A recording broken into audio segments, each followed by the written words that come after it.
In this video, we will be talking about the Slingbox M1. As you can see, this is the hardware itself. On the front, you have three lights from left to right. It is power, network, and the streaming light. I currently have my M1 hooked up to a Bright House cable box. This is an HD DVR cable box. I have the M1 connected via component cables to the back of the cable box.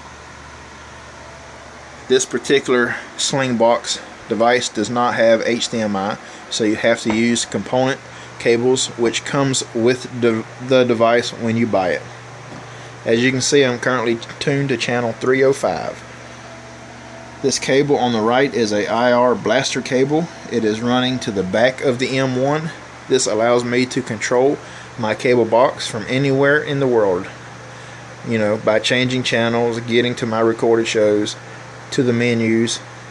Without that cable, I don't believe you'd be able to control the box itself. You would just be able to watch whatever channel it is currently on. So as you can see from the light on the right, somebody is currently using the Slingbox, and that somebody is me on my PC. As you can see, we are currently in a commercial. I have been watching the fourth Fast and Furious movie. What is cool about the PC app is, if you have Windows 7 or Windows 8.1, is the desktop app is free. Now if you have a Windows 8 mobile device, you have to go through the Windows Store, and that Windows Store app costs $15, which is the same price for the Android and the Apple stores. $15 on any mobile device. So I do have it on my Android tablet, and I kind of cheated. I bought the app for my Android phone, my Galaxy S4, and I just used that same app on my tablet. So I didn't actually purchase the app twice like they wanted me to. So, and the reason I didn't is because the phone app seems to work just fine on the Android tablet. So let me show you how that works. As you can see, if it's a focus, it doesn't focus very well. I have the Sling Player app on my tablet, so let's open that up. I have options to connect, view my guide, or see my Slingbox directory, which I would only do that if I had more than one device. So let's connect. And what's going to happen is, it's going to tell me that somebody is currently using my device. Another authorized user is viewing this Slingbox. Do you want to disconnect him or her? Yes, I do. So now it's going to stop on my PC and start playing on my tablet. And there we go. We are still in commercial break. If I tap the screen, it goes full screen. The controls go away. If I tap the screen again, I get my controls back. Now you'll notice up here in the top left, I have a Chromecast icon.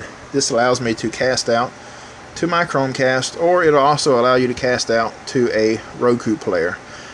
So I currently have a Chromecast hooked up to my 50-inch 4K TV in the living room. So let me show you. Well, man, this thing is just having all kind of trouble focusing. Let me show you how easy it is to cast out to a TV. If I touch my screen, hit the Chromecast button, choose Chromecast, you can see that it's switching to Chromecast. And once it completes the switch, this just acts as a remote. So I could sit in my chair and use this to change channels or do whatever I want to do. I can even exit out of this app and continue using the Android tablet to browse the web or whatever, because it actually hands it off to the Chromecast device. And as you can see, we are now watching TV on my TV in the living room. If I come over here to the computer, you can see it has disconnected me, letting me know that someone else is using the device. If I was to come down here and hit yes, it would disconnect my tablet and come back to the PC. But for right now, we'll leave it streaming out here to the TV. Now you do need to have a decent internet connection for this to work well. I have a 60 down and 5 up connection. I think they recommend the minimum of a 2 up connection. Overall, it's an expensive setup. Like I said, the apps are $15 a piece on mobile devices. The cost of the box itself is $150. So just for one app and the box itself, you'll be paying right around $200 after taxes.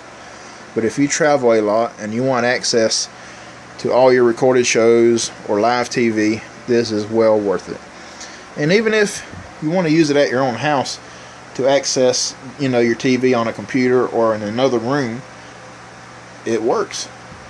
It's like I said, as long as you got a good internet connection, you should have no issues. It was very easy to set up. I mean, within a matter of minutes, I had it set up using my phone. I've got it connected via Wi-Fi. Yeah, it does have a network port on the back, so for a better connection, you could plug it in via Ethernet cable. But it seems to work fine over Wi-Fi for me. So since my cable modem is not in this same room, I did not have the option of plugging it in with the Ethernet cable. Now, like I said, only one person at a time can be using the device. But say somebody was, if I had this hooked to a TV, like most normal situations, you would have this hooked to a TV in your living room, and somebody in your living room was watching it. I could connect to it from a remote location and watch it, but I would have to be watching whatever it is they are watching. If they change the channel in the house, it changes the channel on my end as well. So that's the only way two people could be watching it, if one was watching it from in the house and one was watching it in a remote location. But you would have to watch the same shows. If you have any questions about the setup or what else it works with, man, on an iPhone you could push out to an Apple TV, so that works as well. But like I said, if you have any questions, leave them in the comments below and I will answer them best I can.